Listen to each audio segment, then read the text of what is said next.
দেখতে চাও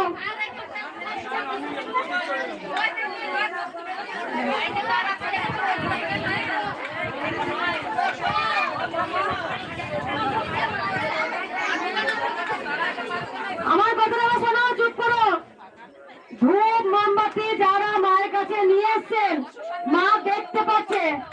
বলো তুমি সরে চলো, সরে চলো, তুমি ওইখানে বসে পড়ো, চুপ করে। ধূপ মোমবাতি যারা নিয়ে এসছেন, মা দেখতে পাচ্ছে আপনি ধূপ মোমবাতি এনেছেন।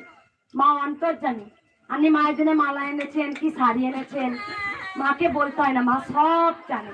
আমার জন্য কে কি আনছে, তার মনস্কামনা কি জন্য আসছে, মা সব জানেন। এক হচ্ছে ধূপ মোমবাতি জ্বালানোর দরকার নেই এখানে।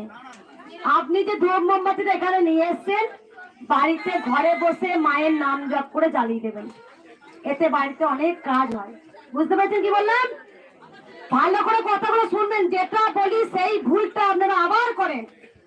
কারণ ধূপ মোমবাতি জ্বালাতে গিয়ে অনেকে খেয়াল থাকে না যে ছোট বাচ্চা আছে কি কারো পা পুড়ে যাবে, আমরা ইন্টার জ্বালতে থাকি। তোমার ভক্তির ওপরই সবকিছু হবে। যেখানে ভক্তি